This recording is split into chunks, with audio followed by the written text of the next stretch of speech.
4 laws of business. Number 1, be fruitful. Okay, this is where business begins. The word fruitful in Hebrew means productive. It doesn't mean to have children. I was shocked when I discovered that. The first command God gave man was what? Be productive. In other words, produce something. Say it.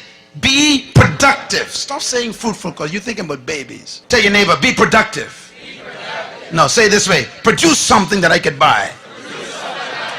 That's the first command. Now, here's something important to remember.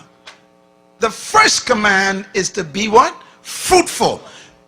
The first command should have been be seedful.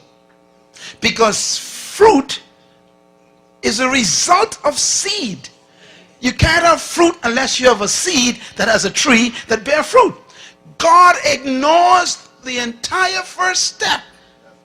Look at me, man. Just get deep now. God said, look, I even ain't going to talk about seed. Oh, you still ain't got it.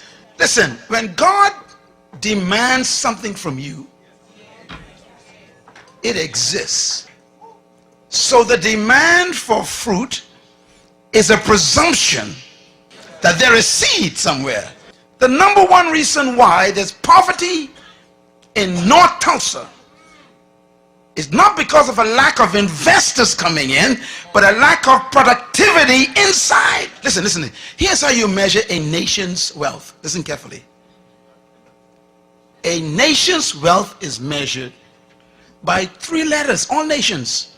Gross national productivity. In other words, if the nation ain't producing, they call it poor in the UN. Money doesn't make you rich.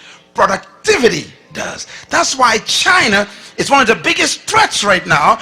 Even though they may be poor, they are producing. What do most people in the North Tulsa do? Consume. You keep going to the bank to borrow money to buy stuff that isn't productive. I mean, if you're going to buy a vehicle, buy a truck so you can become one who collects garbage to produce a business. Don't buy a car to drive around in. That ain't productive. The command presumes that seed exists in you right now. There's a seed. That's your business. And God says, show me the fruit of it. Produce something. Now, when you produce a product, watch God's strategy now. Let's say, okay, Apple computer. Stephen Jobs quit school because he had an idea. Everybody say idea. That's your seed. Your seed is the idea that won't quit. This guy had an idea. He went to visit a plant to see a computer. And he went and he saw this computer, and the computer was big as half of this room. He looked at it, he says, why can't they reduce that to the size of a desk? And he walked out. And he kept seeing visions of that great massive computer the size of a room on a desk. I wonder what you see that won't leave you alone. Write this down. Every problem is a business. I'm going to say it again. Every problem is a business. One man see bare feet, that's a problem. The other one see a shoe company, that's a business. One man see a hog island, that's a problem. Another man sees a resort, that's a business. Produce your seed. Produce your fruit. And then the second command, multiply. You know, when you produce a product, then you got to reproduce it. If you cannot reproduce what you've produced, you're going to be poor. One of the keys of successful business is being able to reproduce your product 1,000,000 times more. Any good company that wants to succeed must be able to follow God's second command, to multiply. So that's why when you want to, you see, there was only one Burger King years ago, one restaurant that sold one Burger King. They refined, everybody say refined, they produced a fruit. Now, everybody makes burgers, but they produce a unique burger called a Whopper. Come on, somebody. Now, you make burgers at home, don't you? But when you want a Whopper, you go straight to Burger King.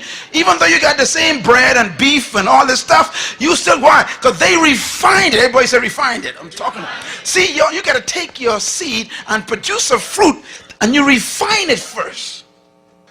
If you're going to be a cosmetologist, you still ain't going to be wealthy. Because anybody can be a cosmetologist. You got to find what kind of cosmetologist you will be. What are you going to specialize in? Everybody sells burgers, but no one sells a Whopper. What's your Whopper? That's the question. Now watch Burger King. Burger King then takes this Whopper sandwich that they refined, and they developed a system, everybody says system, to reproduce the same Whopper every time. So when I went to Mexico one day, we went to Burger King. The same Whopper came out in Mexico. We went down to Venezuela, Burger King, the same Whopper. We were in the Ukraine, in Russia, the same. I said, how can the same Whopper be in every country? Because they reproduce. iPod. They only developed one prototype, one prototype. And they kept testing it and testing it. One prototype. And when they got that one prototype down to a science, that's the fruit, then they said, okay, now let's assembly line. And they start multiplying. What you cannot multiply, you can never succeed in. My message is my fruit. Leadership, kingdom, purpose. They're my fruit. Now I got to put them in a form where they can be multiplied. So now I got to shift into books and CDs and DVDs and they're in 25 different languages. I got to multiply. Same message. If you want a Big Mac, you can never get it from Burger King. Because Big Mac is McDonald's fruit. And they keep reproducing it. God's third command, replenish, is a big one. If you're going to be successful in business, you got to be able to distribute your product. You got to develop a distribution system. Okay, Walden, bless his heart, had one store. He said, okay, I got my fruit. I got a store where you can actually come in and get wholesale prices, man. The guy had one store. That's number one. Number two, he decided, I want to follow God's second command. I want to multiply. So he created a system to reproduce Walmarts all over the world. Number three, he said, now I'm going to distribute my products to those stores. Walmart got his own distribution system. What about yours? And God's fourth command, business, subdue. Subdue means you control the market. To subdue means to control. If you do not control your market, you will die poor. Simple, isn't it? Bill Gates was so successful in following God's commands that Congress had to call him in. Remember? He was so dominating in the market. They said, you got to break up your company. We can't have you controlling the whole world like this. Why? He subdued the market. If you wanted anything to do with software and computers, you got to come through Microsoft. Can I put it another way? Subdue means when anybody wants a product like yours, you're the first one they think about. Subdue.